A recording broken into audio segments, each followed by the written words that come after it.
Hi folks, welcome to your Gersnet immediate post-match reaction pod, coming to you in association with Forest Precision Engineering. My name's Alec Anderson and I'm speaking to you from outside a stunned Ibrox, a flabbergasted Ibrox, a confused Ibrox. People just walking about the streets here, Rangers fans on Broomlin Road, Edmiston Drive, Copeland Road, just kind of looking up at the stars and thinking, what is the point of us anymore? What's the point of me as a human being, as a Rangers supporter, in this new overturned, strange world that suddenly we're living in? You don't even need me to tell you what's going on. You'll have seen it on BBC News 24, on Sky News. Normal programming will have been interrupted. I saw Kate Adie doing a live report just outside the back of the Broomlin there. Brian O'Hanrahan was counting them all out and counting them all back in at the front of the main stand. It's like the fall of the Berlin Wall. It's like the toppling of Saddam Hussein's regime. Off in the distance, all I can hear is champagne corks popping, fireworks going off, the people pouring out into the highways and byways of Scotland, Britain, the whole of the Western world, just falling into each other's arms, tears of joy strewn down their face, celebrating the news that they're all concerned with, the only scoreline they're concerned with coming from Ibrox today, which is Masonic conspiracy 0, justice 1. Penalties 1, Rangers and the SFA in it together like Dynamo Berlin, the Stasi, Eric Mielke when they won 10 Oberligas in the trot. In that documentary I saw on Sky, that's not just coming off the top of my head there. Now, Rangers conceded a penalty today in the league, at Ibrox as well, and Kilmarnock scored the thing, and I'm having trouble standing up here. I'm just going to support myself against this wall. There's wee guys in green and white hoop tops going about taking off one of their New Balance trainers and slapping a fallen statue of Jim Farry on the head in celebration. Rangers have conceded a penalty, but as far as all us deluded dictators on Gersnet are concerned, the only scoreline we're really into today is that Rangers beat Kilmarnock by 3-1 in the SPFL Premiership. Rangers' first fixture of the calendar year 2024, and it was much needed and it was really enjoyable in the end up after everything that happened to us at Parkhead on Saturday, i.e. the fact that we lost. The big baldy Belgian, Philippe Clement, his bus has got over one of those bumps in the road that he promised us. He was talking after that game at Parkhead about the deception of that result, how it's a deception as far as he's concerned whenever Rangers lose, and it was all about the reaction. Just like Walter Smith said, it's not about the defeat, it's about the reaction to that defeat.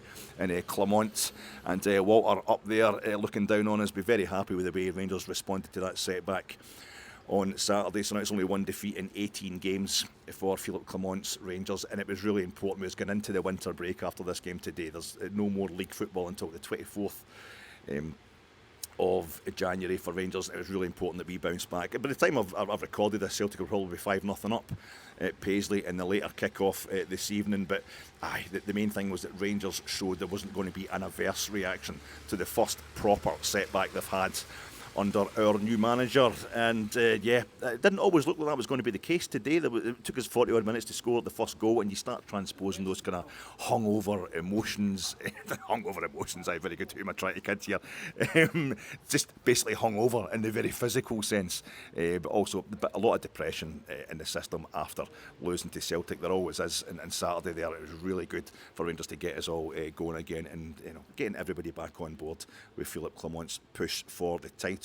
Rangers, the only trophy winners in Scotland so far this season, the only team still left in Europe, and now we're back in business, temporarily at least getting the deficit down to 5 points with a game in hand, and Celtic still to play them twice more in the league this season. So it was really nice, everybody feeling nice and optimistic again to enjoy, for some of us anyway, the tail end of the festive holidays.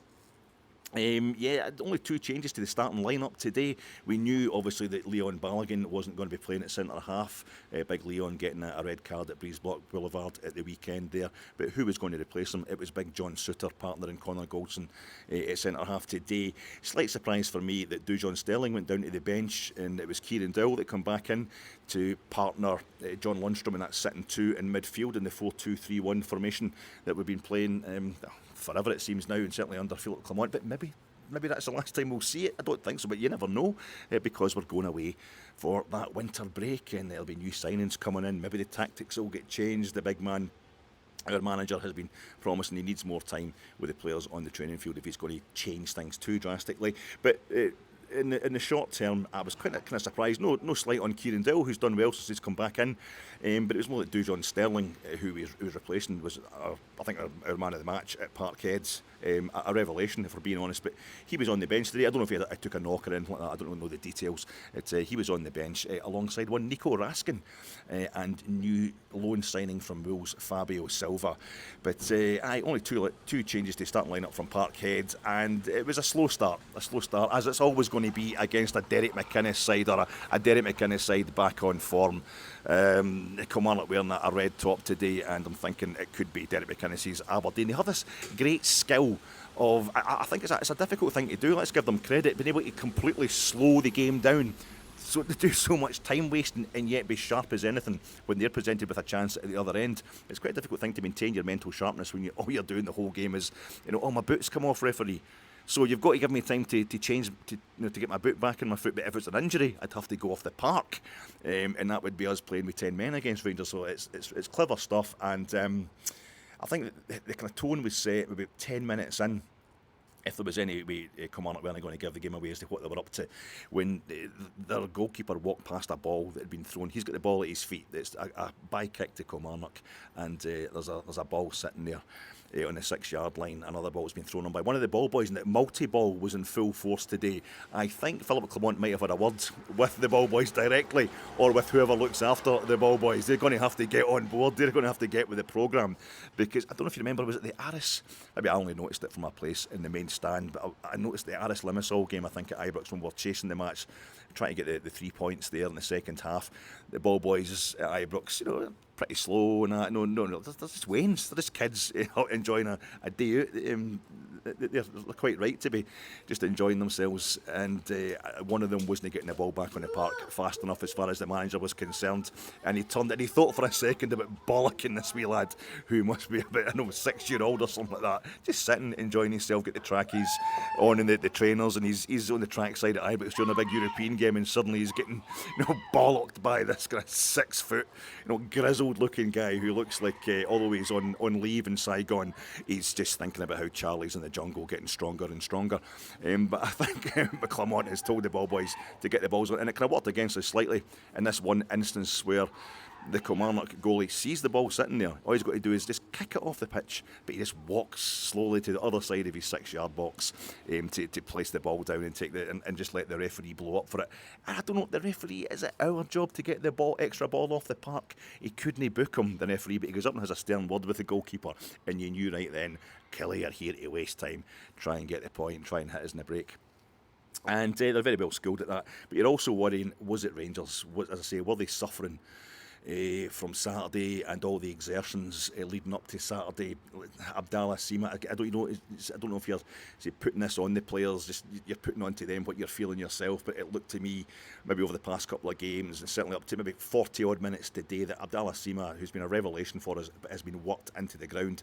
It's starting to look like a bit of a kind of slow puncture. He's getting slower and slower, less and less of a contribution over the past few games. And you're not blaming the guy for it, because he's been worked to death. I think he's one of these guys that Philip Clement needs to have that amount of quality on one area of the park just to build the rest of his team around. Like you'll have Tav at right back and Connor Goldson at centre half, Jack Butland in goals, and not everything else, but a lot of his other positions, it's kind of hit and hope stuff through injuries and Michael Beale's signing policy. With Sima, he's got a bit of guaranteed quality, so he's really relied on him, played him again and again. He came off the park early, of course, at Parkhead, and Saturday and today he just didn't look as if he was getting that involved. You're thinking, is he get one mind in the Africa Cup of Nations? Is he away to the Ivory Coast in his head already? Apart from anything else, just thinking about all the travelling he's got to do would be enough to put you off the game of the day. But he didn't seem to be doing too much. Todd Cantwell not getting involved, and I'm thinking, I don't know if he's going to come back after January. Maybe he's going to go away in a wee loan deal, or the manager's no fancying him, the effort's not there as far as I was concerned. And of course, Cyril Dessers, nobody's really fancying him after his performance at Parkhead the other day.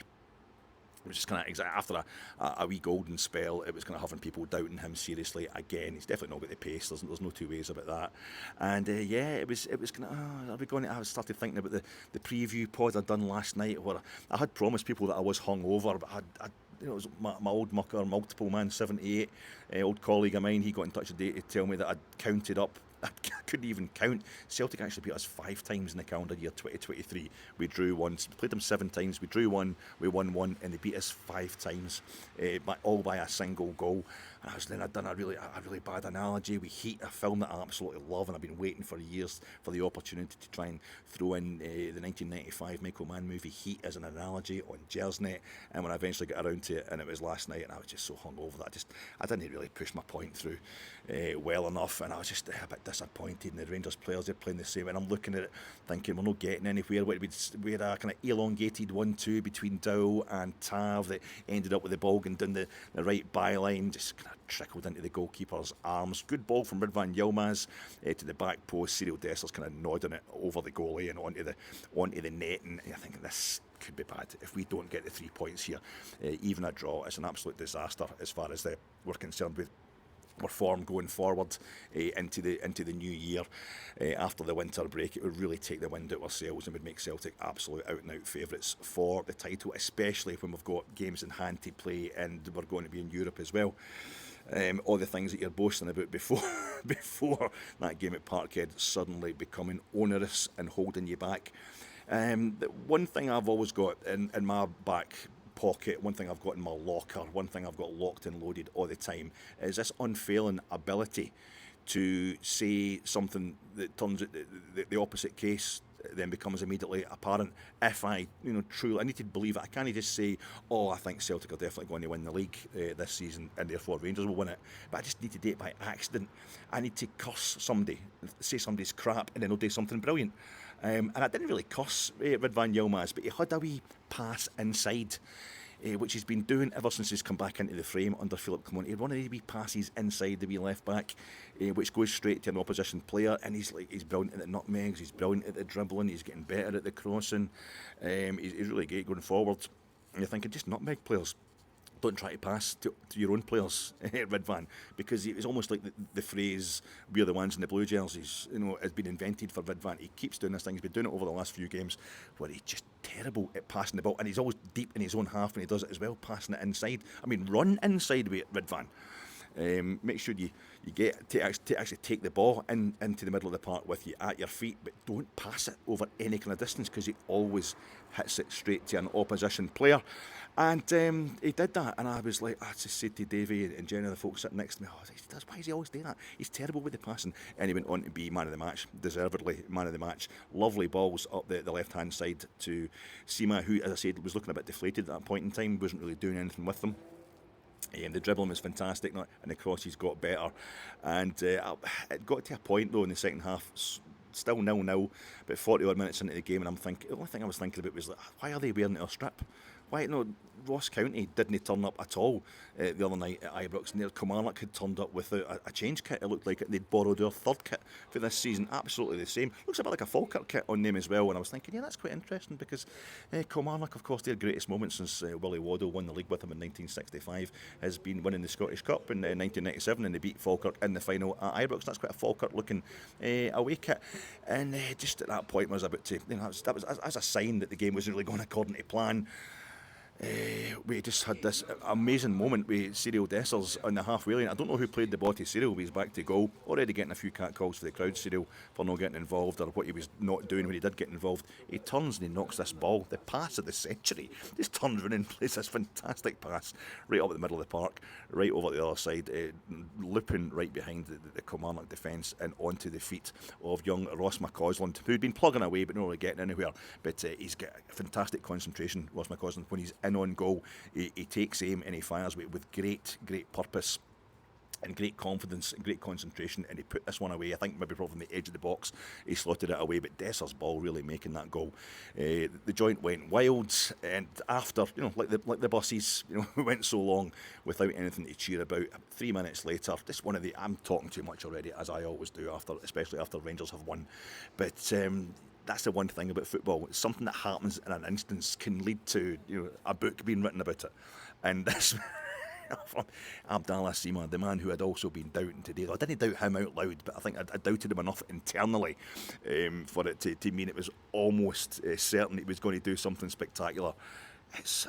who played the ball up to him? I don't know. But the ball kind of comes in at height at the edge of the Kilmarnock box. He jumps up, chests it to control it, swivels, lets the ball drop down, and he's taken a centre-half out the way here and volleys it right into the far top corner, all in the one movement. And it was like Laginski or Nureyev or Billy Elliott, if you like. He was going up like a salmon brighter than the salmon pink of the Kilmarnock goalkeeper's kit. What is it? We goalkeepers these days are being allowed to wear kits that are almost exactly the same colour as the outfield players' kits. Old man rant there, old man rant over.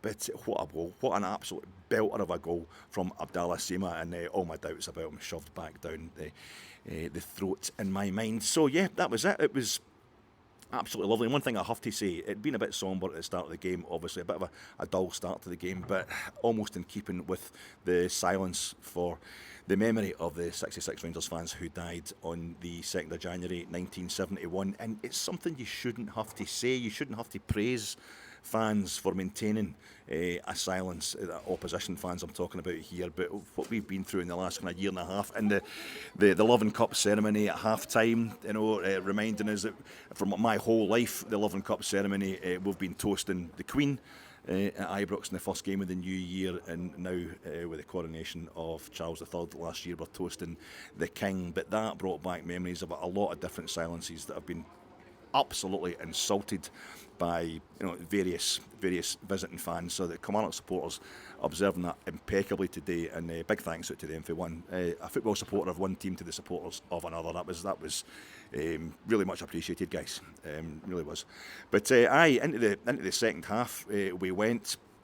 And you're thinking, here we go, just put this to bed, Rangers, so I can go up the road and a bit more hair of the dog and enjoy the rest of these holidays. And nothing happened for the first 10 minutes. It just wasn't happening at all. Rangers weren't getting going. We weren't getting into the Kilmarnock half, it seemed like. And you're thinking, damn it, McInnes, that's how cheap are their team to start trying when they're 2-0 down. And then the world collapsed. Everything just didn't make sense anymore. It went to VAR. There was a ball played for the right wing, our left, and I didn't see it at all. The cry went up from the Kilmarnock supporters, but that's their job. They're supposed to appeal for everything. And next thing, Beaton goes to the VAR monitor, and that was outside cut. I'm like, this is going to be a great thing to see. It's almost like the day Hibs beat us in the Scottish Cup final. Absolutely horrendous, but in one sense, you're like, we've seen Hibs win the Scottish Cup here for the first time in 114 years, and that's what it felt like today, because of course Rangers are the biggest cheats in the world, and maybe this is the SFA. Maybe this was the SFA just treating us like the mafia treat Jake LaMotta and Raging Bull. Maybe this was Tommy Como just saying, you're not going to get a shot at it. You'll get a shot at the title, but no, if it was, you won't. You're going to have to do a bit of the old flip-flop. And if we're going to be asking, if we're getting a bit uppity, asking for audio for the penalty we didn't get, the VAR official audio to the on-field referee from the penalty we didn't get at Parkhead on Saturday, and it's the SFA saying, all right, you're not appreciating how much we're already looking after you.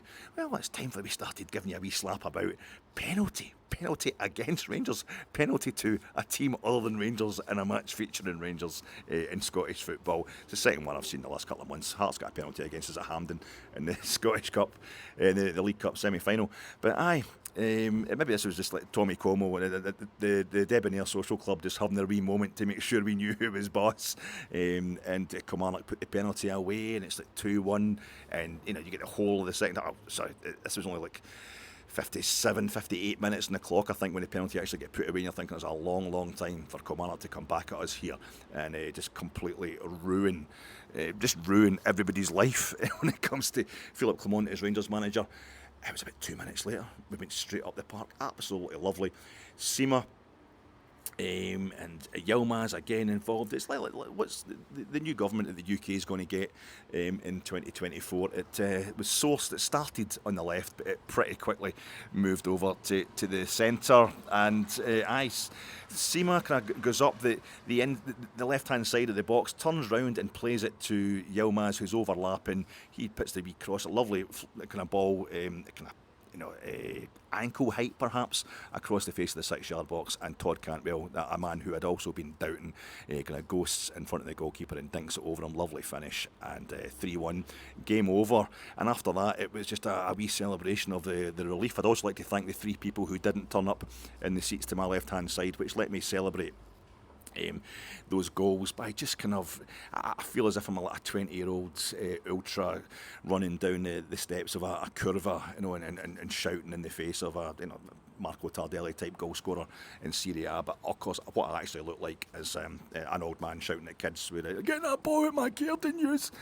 I'll be phoning the police, my daffodils are getting ruined." But it was good to surge forward, to run along the little space that had been left for me, to celebrate these goals and just get ourselves all back up, feeling great about Rangers again after that setback on Saturday. And to feel even better about it, we saw Silva, Fabio Silva.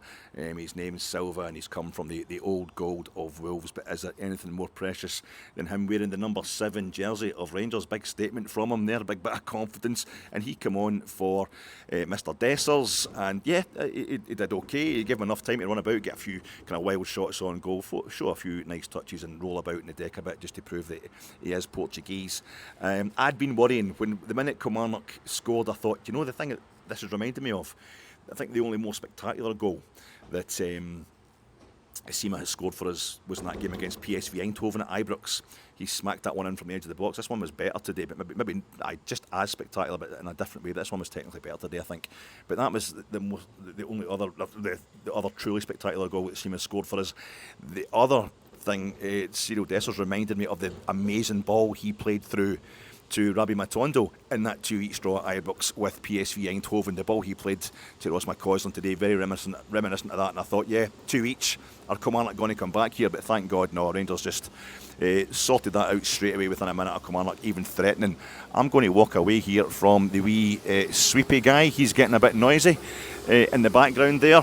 That's what Kilmarnock were going to do today. They're threatening to kind of spoil something that's been going quite smoothly, but only temporarily. And it was absolutely fantastic. And I'm suddenly left thinking to myself, there was nothing to worry about. And the one thing I was talking about last night in that preview was Heat, Michael Mann movie. And I hadn't explained properly what Neil McCauley